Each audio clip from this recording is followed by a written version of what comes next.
ہر قسم کی تعریف کبریائی اللہ رب العالمین کے لیے، جو اس پوری کائنات کا خالق، مالک اور رازق ہے۔ اس کے بعد بے شمار درود و سلام امام الانبیاء محمد الرسول اللہ صلی اللہ علیہ وآلہ وسلم۔ حمد و ثنا کے بعد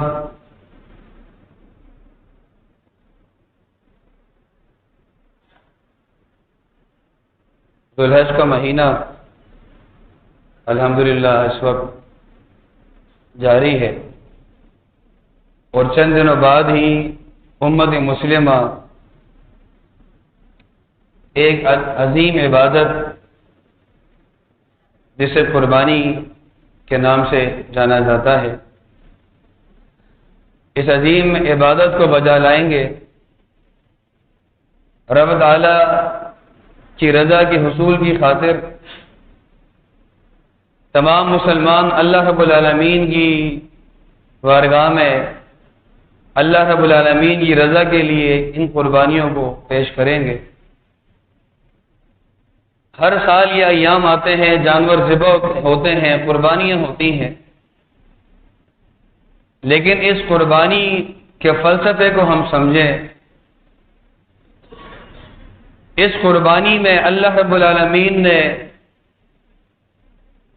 جو باتیں ہمیں سمجھائی ہیں، ہم ان پر بھی غور کریں کہ آیا اس قربانی کا مقصد کیا ہے، اس قربانی کا پس منظر کیا ہے۔ یہ انتہائی ضروری ہے۔ سب سے پہلے لفظ قربانی کو واضح کرتا چلوں کہ قربانی کا جو لفظ ہے یہ قرب سے ہے، جس کا مطلب کسی چیز کے قریب ہونا ہے۔ اردو میں بھی یہ لفظ استعمال ہوتا ہے۔ امام راغب اصفہانی قربانی کا معنی بیان کرتے ہوئے اصطلاحی معنی کیا ہے فرماتے ہیں، قربانی وہ چیز ہے کہ جس کے ذریعے اللہ کا قرب حاصل کیا جائے، اور شرع میں اصطلاح میں یہ قربانی جانور ذبح کرنے کا نام ہے، کہ جب امت مسلمہ جانور ذبح کرتی ہے اللہ کے قرب کی خاطر، اللہ رب العالمین کی رضا کی خاطر، تو اصطلاح میں اسے قربانی کہا جاتا ہے۔ قرآن مجید میں قربانی کے لیے 3 طرح کے الفاظ استعمال ہوئے ہیں۔ ایک لفظ قربان استعمال ہوا ہے، قربانی جسے ہم کہتے ہیں۔ سورہ المائدہ میں اللہ رب العالمین نے آدم علیہ السلام کے 2 بیٹوں کا تذکرہ فرمایا، حابیل اور قابیل کا۔ ان دونوں نے جب قربانی پیش کی، اذ قربا قربانا، جب دونوں نے قربانیاں پیش کی، ایک کی قربانی قبول ہوئی، دوسرے کی نہیں ہوئی۔ اب جس کی قربانی قبول نہیں ہوئی اس نے اپنے بھائی سے کہا میں تجھے قتل کروں۔ پورا واقعہ سب جانتے ہیں۔ تو یہاں بھی اللہ رب العالمین نے قربان کا لفظ استعمال کیا ہے، جسے ہم اردو میں قربانی کہتے ہیں۔ دوسرا لفظ جو قربانی کے لیے استعمال ہوا ہے وہ منسک استعمال ہوا ہے۔ سورہ حج کے اندر اللہ رب العالمین نے فرمایا وَلِكُلِّ أُمَّةٍ جَعَلْنَا مَنسَكًا، ہم نے ہر امت کے لیے قربانی مقرر کی، قربانی کا طریقہ بیان کیا، رکھا۔ تو یہاں پر قربانی کے لیے اللہ رب العالمین نے منسک کا لفظ استعمال کیا ہے۔ اور تیسرا لفظ جو قربانی کے لیے استعمال ہوا ہے وہ نہر کا لفظ استعمال ہوا۔ سورۃ الکوثر میں اللہ رب العالمین نے فرمایا اِنَّا أَعْطَيْنَاكَ الْكَوْثَرَ فَصَلِّ لِرَبِّكَ وَانْحَرْ، کہ ہم نے آپ کو کوثر عطا کیا، آپ اپنے رب کے لیے نماز پڑھیں، وانحر، اور قربانی کیجیے۔ تو یہ نہر کا لفظ بھی قربانی کے لیے استعمال ہوا ہے۔ تو قرآن مجید میں یہ 3 الفاظ قربانی کے لیے استعمال ہوئے ہیں، قربانی، اسی طرح منسک اور نہر کا لفظ استعمال ہوا ہے۔ اس قربانی کا پس منظر کیا ہے؟ ایک طویل واقعہ ہے ابراہیم علیہ السلام اور اسماعیل علیہ السلام کے درمیان، کہ ابراہیم علیہ السلام اللہ کے وہ پیغمبر جو اللہ رب العالمین کی طرف سے جو بھی ہدایات ملتی فوری اس کی تکمیل کرتے۔ ابراہیم علیہ السلام کو خواب میں حکم ہوا اپنے بیٹے کو ذبح کرنے کا۔ بیٹے کے آگے بات رکھی، بیٹے نے فوری لبیک کہتے ہوئے والد سے اسے پورا کرنے، اس خواب کی تکمیل کے بارے میں کہا۔ اور جب یہ اس تکمیل کے لیے نکلے، اللہ رب العالمین نے ابراہیم علیہ السلام کو آزمانا تھا، ابراہیم علیہ السلام کی آزمائش پوری ہوئی، اللہ نے ان کی آزمائش کو قبول کیا، اور جو قربانی کے لیے مینڈا بھیجا اللہ رب العالمین نے، اور اس قربانی کو اللہ رب العالمین نے قیامت تک کے لیے تمام مسلمانوں کے لیے جاری کر دیا، تاکہ ابراہیم علیہ السلام کی سیرت کو لوگ قیامت تک اس بارے میں جانتے رہیں، پڑھتے رہیں، سنتے رہیں کہ وہ ابراہیم جو اللہ رب العالمین کے ہر حکم پر لبیک کہنے والے، یہاں تک کہ اپنے بیٹے کو بھی اللہ کی راہ میں قربان کرنے والے۔ حالانکہ اولاد سے محبت کتنی ہوتی ہے، بندہ بڑی قربانیاں دے دیتا ہے، لیکن جب بات اولاد کی آتی ہے بندہ مجبور ہو جاتا ہے، اتنا مجبور ہو جاتا ہے کہ وہ یہ بھی جانتا ہے کہ میں رب سے دشمنی مول لے رہا ہوں، رب تعالیٰ کی نافرمانی کر رہا ہوں، جہنم کی وعیدیں ہیں اس بارے میں کہ جو میں اپنی اولاد کے لیے کر رہا ہوں، لیکن محبت غالب آ جاتی ہے۔ لیکن ابراہیم علیہ السلام اپنی اولاد کو بھی اللہ رب العالمین کے لیے قربان کرنے کے لیے راضی ہو گئے، تو ابراہیم علیہ السلام کہ اس عمل کو اللہ رب العالمین نے جاری کر دیا قیامت تک تمام مسلمانوں کے لیے۔ لہذا ضروری ہے کہ اس قربانی سے قبل ابراہیم علیہ السلام کی سیرت کا مطالعہ کرنا چاہیے، ابراہیم علیہ السلام کے اوصاف معلوم ہونے چاہیے، ابراہیم علیہ السلام کو اللہ نے کس طرح آزمائشوں میں ڈالا اور کس طرح ان آزمائشوں میں پورے اترے۔ ابراہیم علیہ السلام کا تذکرہ کئی طرح سے قرآن مجید میں ملتا ہے۔ اللہ رب العالمین نے ابراہیم علیہ السلام کے لیے جو القابات استعمال کیے، جو القاب استعمال کیے، رب تعالیٰ نے خود استعمال کیے، وہ چند القاب میں آپ کے سامنے بیان کرتا ہوں۔ اللہ رب العالمین نے فرمایا وَاتَّخَذَ اللَّهُ إِبْرَاهِيمَ خَلِيلًا، اللہ رب العالمین نے ابراہیم علیہ السلام کو خلیل بنایا۔ خلیل وہ گہرا دوست ہوتا ہے کہ جو انسان کے لیے سب سے بڑھ کر ہو۔ اللہ رب العالمین نے ابراہیم علیہ السلام کو خلیل بنایا، خلیل اللہ کا لقب ابراہیم علیہ السلام کو ملا، اور رب تعالیٰ نے یہ لقب دیا۔ کیوں دیا؟ کہ رب تعالیٰ کی طرف سے جو حکم آتا فوری اس کی تکمیل ہوتی۔ خلیل اللہ کا لقب ابراہیم علیہ السلام کا۔ اللہ رب العالمین نے فرمایا وَاذْكُرْ فِي الْكِتَابِ إِبْرَاهِيمَ إِنَّهُ كَانَ صِدِّيقًا نَبِيًّا، اللہ رب العالمین نے صدیق کا لقب دیا ابراہیم علیہ السلام کو۔ یہ خلیل کا لقب، یہ صدیق کا لقب مل جانا رب تعالیٰ کی طرف سے یہ کوئی معمولی القابات نہیں ہے۔ رب تعالیٰ اس خالق نے اپنے بندوں کو یہ القاب دیے۔ صدیق رب تعالیٰ نے جس کو کہہ دیا تو پھر کیا کہنے ہیں، کیا فضیلت ہے اس شخصیت کی، تو اللہ تعالیٰ نے صدیق کے نام سے بھی پکارا ہے۔ اسی طرح اللہ رب العالمین نے فرمایا قال انی جاعلک للناس اماما، ہم آپ کو لوگوں کا امام بنانے والے ہیں۔ یہ امام کا لقب بھی اللہ رب العالمین نے ابراہیم علیہ السلام کو دیا۔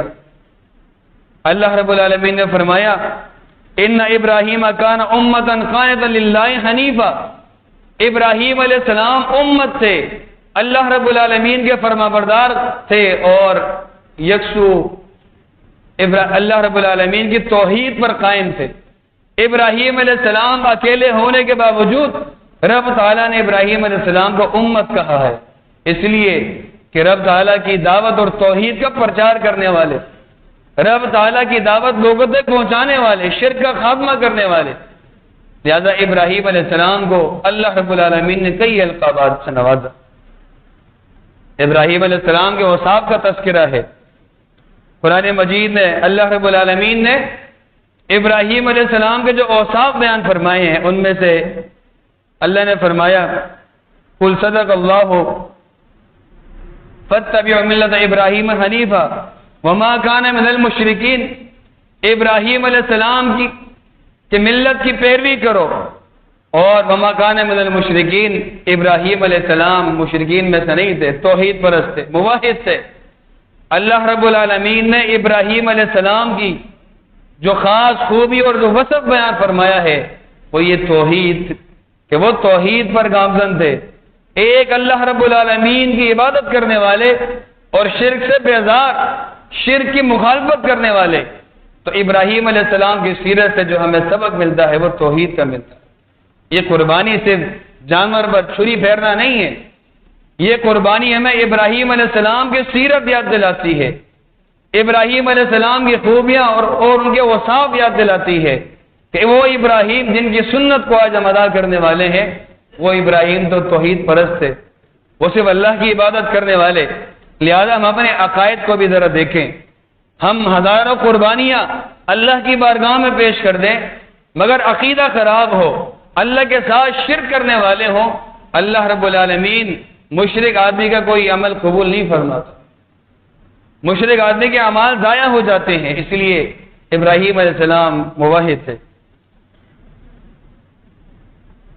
اور ابراہیم علیہ السلام کی دعاؤں کا بھی تذکرہ اللہ رب العالمین نے کیا اس توحید کے حوالے سے کہ جب اللہ رب العالمین سے دعا کرتے ہیں وَاجْعَلْنِي وَبَنِيَّ أَن نَّعْبُدَ الْأَصْنَامَ، کہ اللہ مجھے اور میری اولاد کو محفوظ رکھ، بچا کہ ہم بتوں کی عبادت کریں، ہم غیر اللہ کی عبادت کریں۔ اس توحید کی دعائیں اپنے لیے بھی کرتے رہے، اپنی اولاد کے لیے بھی کرتے رہے۔ اس توحید کے اتنے فوائد ہیں کہ اسما رضی اللہ تعالیٰ عنہ فرماتی ہیں کہ اللہ کے نبی علیہ السلام نے مجھے کہا الا اعلمکی کلمات تقولینہن عند الکرب او فی الکرب، کہ میں تمہیں ایسے کلمات، ایسی دعا نہ بتاؤں اگر تم مصیبت کے دوران یا مصیبت میں، پریشانی میں اس کو پڑھو، یہ تمہارے لیے کافی ہو جائیں گے۔ وہ کلمات اور وہ دعا کیا ہے؟ فرمایا کہ وہ دعا یہ ہے اللہ اللہ ربی لا اشرک بہ شیئا، ابو داؤد کی روایت ہے کہ تم یہ کلمات کہو اللہ اللہ ربی، اللہ اللہ میرا رب ہے، لا اشرک بہ شیئا، میں اس کے ساتھ کسی کو شریک نہیں ٹھہراتا۔ فرمایا کہ تم یہ دعا پڑھو مصیبت کے وقت، تمہارے لیے دعا کافی ہو جائے گی۔ حالانکہ مصیبت کے وقت بندہ کتنی کوششیں کرتا ہے، لیکن رب تعالیٰ کی توحید کا اگر اعلان مصیبت میں بھی کرے تو گویا کہ وہ اس بات پر یقین رکھتا ہے کہ میرے مسائل کو حل کرنے والا بھی وہ رب تعالیٰ ہے، کسی اور کے آگے نہیں جھکنا، میں نے کسی اور کے آگے ہاتھ نہیں پھیلانے، رب تعالیٰ سے مانگنا۔ تو ابراہیم علیہ السلام کی خوبی وہ یہی توحید کہ وہ توحید پرست ہے۔ ابراہیم علیہ السلام کی ایک دوسری خوبی کا تذکرہ کہ وہ شکر گزار بھی تھے۔ اللہ رب العالمین نے فرمایا ابراہیم علیہ السلام کی اس بات کا تذکرہ کرتے ہوئے کہ جب ابراہیم علیہ السلام یہ فرما رہے تھے الحمدللہ الذی وہب لی علی الکبر اسماعیل و اسحاق ان ربی لسمیع الدعاء، اللہ رب العالمین کے لیے تمام تعریفیں کہ جس نے مجھے بڑھاپے میں اسماعیل اور اسحاق عطا کی، اور وہی دعاؤں کو سننے والا ہے۔ اللہ رب العالمین کا شکر ادا کر رہے ہیں۔ اسی طرح اللہ رب العالمین نے فرمایا شاکرا لانعمہ، کہ ابراہیم علیہ السلام اللہ کی نعمتوں کی شکر گزاری کرنے والے۔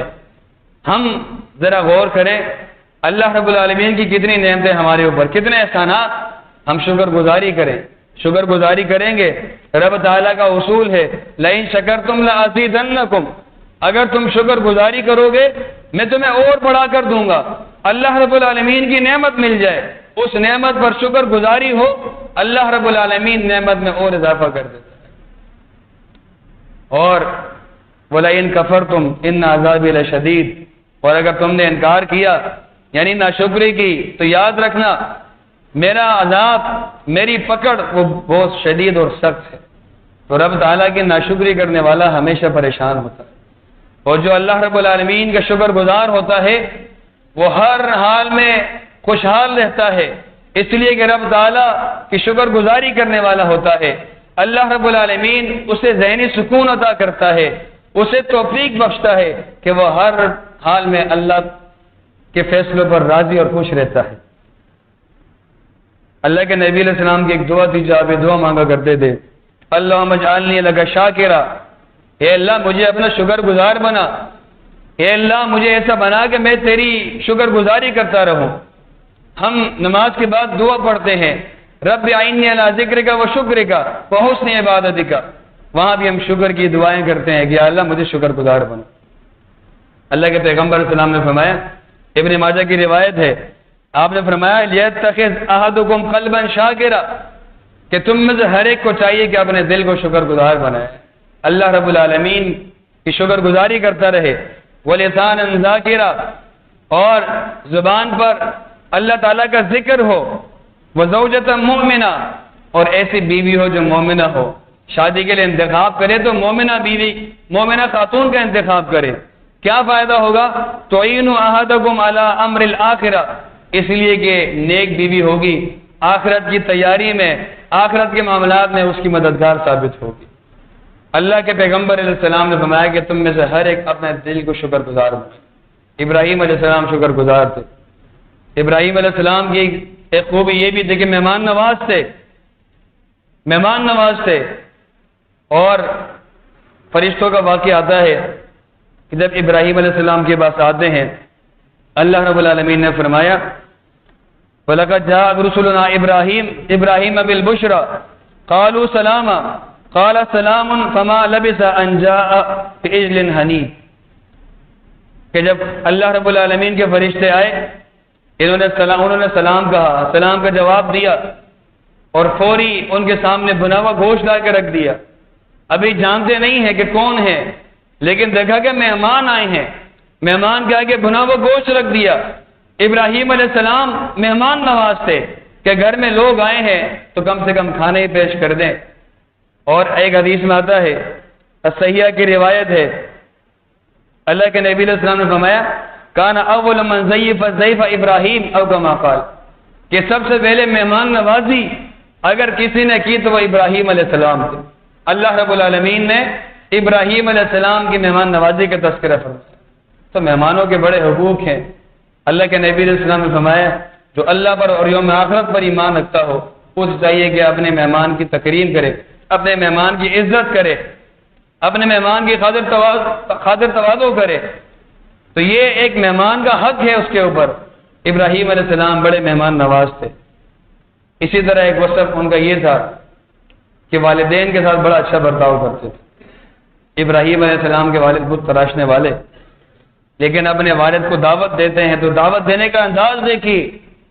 وہ پیغمبر جن کے والد بت تراشنے والے، اللہ رب العالمین نے جس شرک کے خاتمے کے لیے ابراہیم علیہ السلام کو بھیجا، والد اسی شرک کے اندر ملوث، لیکن اپنے والد کا ادب اور احترام نہیں چھوڑا، اپنے والد کو دعوت دیتے ہیں. اذ قال لأبیہ، جب ابراہیم علیہ السلام نے اپنے والد سے کہا یا ابتی، اے ابا جان، والد کو سے مخاطب ہونے کا انداز دیکھیے. یا ابتی، اے ابا جان، لم تعبد ما لا يسمع ولا يبصر ولا يغني عنك شيئا، اے ابا جان آپ کیوں عبادت کرتے ہیں اس چیز کی جو نہ سن سکتے ہیں، نہ دیکھ سکتے ہیں، نہ آپ کی مدد کر سکتے ہیں، آپ ان بتوں کی عبادت کیوں کرتے ہیں؟ کہنے لگے یا ابتی انی قد جاءنی من العلم ما لم یأتک فاتبعنی اہدک صراطا سویا، اے ابا جان میرے پاس وہ علم آیا جو آپ کے پاس نہیں ہے، میں پیغمبر ہوں، اس لیے آپ میری پیروی کریں، میں آپ کی رہنمائی کروں گا سیدھے راستے کی طرف. فرماتے یا ابتی لا تعبد الشیطان، اے ابا جان شیطان کی عبادت نہ کرے. یا ابتی انی اخاف ان یمسک عذاب من الرحمن، اے ابا جان مجھے ڈر ہے کہ رحمان کی طرف سے کوئی عذاب نہ آ جائے آپ کے اوپر. یعنی وہ والد جو بت تراش کر لوگوں کو دینے والے، اس شرک کے سبب بننے والے، لیکن ابراہیم علیہ السلام والد کا احترام اس موقع پر بھی کرتے ہیں یا ابتی، اے ابا جان. اس لیے یہاں سے ہمیں ایک سبق ملا، والدین اگر کسی معاملے میں غلطی پر ہو، بڑی غلطی ہو جائے، عقیدہ خراب ہو، کسی بھی معاملے میں بہت زیادہ وہ گمراہی پر ہو، لیکن اولاد کے لیے یہ پھر بھی جائز نہیں ہے کہ اپنے والدین سے اونچی آواز میں بات کریں، والدین سے بدتمیزی کریں، والدین سے بات کریں تو ادب اور احترام کے دائرے میں رہتے ہوئے، آواز کو پست رکھتے ہوئے، اس لیے کہ والدین کا ادب اور احترام ہر بندے پر ہے، چاہے وہ عقیدے کے درست ہو یا نہ ہو. والدین کو دعوت دے دو اچھے انداز سے. ابراہیم علیہ السلام والدین کے ساتھ اچھا سلوک، اچھا برتاؤ کرنے والے. تو یہ قربانی جو ہم اللہ رب العالمین کی راہ میں پیش کرتے ہیں، اس قربانی کا پس منظر، اس قربانی کے پیچھے ابراہیم علیہ السلام کی سیرت جو بہت ضروری ہے. یہ ایک رسمی طور پہ جانور ذبح کرنا اس سے کوئی فائدہ نہیں ہے، بلکہ اس قربانی کو ذبح کرنے سے قبل ہم ابراہیم علیہ السلام کی سیرت قرآن میں پڑھیں اور دیکھیں کہ اللہ رب العالمین نے کیسے آزمایا، کس طرح اللہ رب العالمین کی آزمائش میں پورا اترے. یہی وجہ ہے کہ ابراہیم علیہ السلام کی سنت کو اللہ رب العالمین نے آج بھی جاری رکھا. قیامت تک یہ سنت جاری رہے گی۔ اور اللہ رب العالمین نے فرمایا وَمَن يَرْغَبُ عَن مِّلَّةِ إِبْرَاهِيمَ إِلَّا مَن سَفِهَ نَفْسَهُ، ابراہیم علیہ السلام کی ملت سے اعراض کرنے والا صرف وہی ہے جو بے وقوف ہے۔ ابراہیم علیہ السلام سے ملت سے وہ اعراض کرے گا جو بے وقوف ہے، اس لیے کہ وَلَقَدِ اصْطَفَيْنَاهُ فِي الدُّنْيَا، ہم نے ابراہیم علیہ السلام کو دنیا میں بھی چن لیا، وَإِنَّهُ فِي الْآخِرَةِ لَمِنَ الصَّالِحِينَ، ابراہیم علیہ السلام آخرت میں بھی صالحین میں سے ہوں گے۔ لہذا ابراہیم علیہ السلام کی سیرت کا مختصر سا پہلو میں نے آپ کے سامنے بیان کیا ہے۔ اللہ رب العالمین ہمیں ابراہیم علیہ السلام کی سیرت کو سمجھنے اور انہیں اپنانے کی توفیق عطا فرمائے۔ وآخر دعوانا الحمدللہ رب العالمین۔